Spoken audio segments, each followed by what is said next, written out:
सब घूम रहे थे। माने भाई ने कहा कि प्रदेश के अंदर गुंडा राज कायम है, इसे खत्म करना है। माने भाई ने चैलेंज कर दिया कि 1 महीने के अंदर सारे गुंडे मावली प्रदेश छोड़ के भाग जाओ, वरना भागने का मौका नहीं देंगे।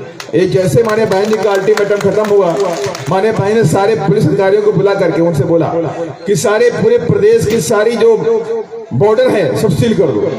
एक भी गुंडे मवाली मेरे अल्टीमेटम के बाद अगर प्रदेश में रह गया हो तो उसे पकड़ के जेल में डाल दो, उसे भागने का मौका मत देना। और माने बहन जी के आदेश के बाद 2 हफ्ते के अंदर पुलिस वहां एक्टिव हुई। 2 हफ्ते के अंदर 1,51,000 गुंडे मवालियों को माने बहन ने उठा के जेल में डालने का काम किया। ये ताकत है बहन जी के अंदर, ये ताकत है बीएसपी के अंदर, क्योंकि बीएसपी बाबा साहब के संविधान को मानती है, बाबा साहब के संविधान को के हिसाब से चलती है। और बीएसपी आज भी कहती है कि अगर हम सत्ता के अंदर सत्ता के चाबी लेकर के आ गए तो प्रदेश के अंदर बाबा साहब के संविधान को लागू करके रहेंगे और ओबीसी को 27% रिजर्वेशन भी देंगे। ओबीसी को जो उनका हक है 27% रिजर्वेशन भी देने का काम करेंगे। और जो काम उत्तर प्रदेश के अंदर हुए माने बहन ने करके दिखाए हैं, वो सारे काम मध्य प्रदेश में भी हम करके दिखाएंगे। और माने बहन ने अपनी रैली में बोल के गई है, हर जगह हमारे भाई ने रैली में बोला कि जो काम उत्तर प्रदेश में हुए वो सारे काम यहाँ पर होंगे। हम उत्तर प्रदेश के अंदर शिक्षा फ्री कर देंगे। मुख्यमंत्री जी कहते हैं कि लाडली बहना में हम तुमको 1500 रुपए देते हैं, बोलते कि नहीं बोलते हैं? लाडली बहना 1500 आपको मिल रहा, ये मिल रहा, वो मिल रहा, गैस सिलेंडर आधा कर दिया। एक अरे भाई ये गरीब के लोग हैं, मान सम्मान स्वाभिमान को मानने वाले लोग हैं। ये आपके 1500 रुपए नहीं चाहिए इनको। ये आपकी गलती है कि आपने अपने आवाम को इतना मजबूत नहीं किया, आपने अपनी आवाम को इतना शिक्षित नहीं किया। अगर इन लाडली बहनों को शिक्षित कर दिया होता, इनको पढ़ा लिखा के आगे बढ़ा दिया होता, ये लाडली बहना भी टीचर बन जाती, अधिकारी बन जाती, कलेक्टर बनती, एसपी बनती, बाबू बनती, वकील बनती। लेकिन आपने क्या किया, उनको 1500 देने के लिए मोहताज कर दिया। 1500 के लिए नहीं, लेकिन बीएसपी जिस दिन पावर में आएगी, मैं एक बहन से कहता हूँ के लिए शिक्षा को प्रदेश के अंदर फ्री कर देंगे, पूरी शिक्षा फ्री कर दी जाएगी। जितना भी पढ़ाई मेरी बहन करना चाहती है वो पूरी पढ़ाई करेगी।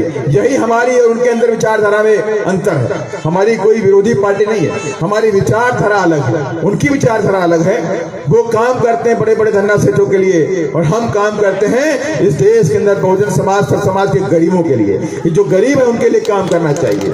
हमारी सोच है कि मजदूर का बच्चा मजदूर न बने। हमारा सोच है कि मजदूर का बच्चा भी पढ़ लिख करके कलेक्टर, एसपी, डीएम और इंजीनियर बन जाए, डॉक्टर बन जाए। और उनकी सोच है कि मजदूर का बच्चा मजदूर बन जाए। यही हमारी और उनमें अंतर है, यही हमारी उनकी सोच है। यही बाबा साहब संविधान में कहते हैं कि मैं इस देश में बहुजन समाज के जो गरीब लोग हैं उन्हें खुशहाल देखना चाहता हूं। मैं चाहता हूं ये जो गरीब लोग हैं ये लोग भी इस देश के शासक कौन कहलाएं। इसीलिए बाबा साहब ने हम सबको वोट का अधिकार दिया था। कहा जाओ मेरे बच्चों, मैं आपको वोट का अधिकार देता हूं। इसी वोट के जरिए आप अपने ऊपर हो रहे जुल्म और जाति को खत्म करोगे। इसी वोट के जरिए आप अपने जीवन की तस्वीर बदलोगे। इसी वोट के जरिए अगर आप चाहोगे तो इस देश के शासक बन जाओगे। और जब आप शासक जमात के लोग बन जाएंगे तो किसी की हिम्मत नहीं होगी कि वो आपकी बहू बेटियों की तरफ आंख उठा करके भी देख ले। क्या हिम्मत है किसी के अंदर? कोई राजा महाराजाओं की बहू बेटियों की तरफ आंख उठाता है? जब आप राजा महाराजा बन जाओगे, इस देश के शासक कौन कहलाओगे, तो किसी की हिम्मत नहीं होगी कि आपकी बहू बेटी बच्चे की तरफ आंख उठा करके भी देख ले।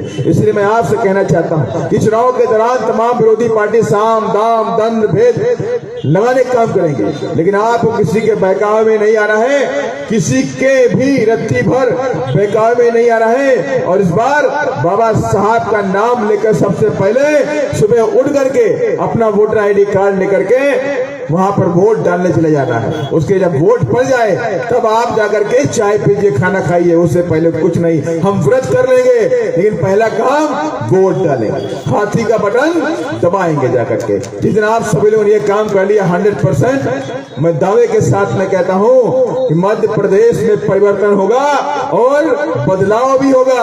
ये दोनों जो पार्टियां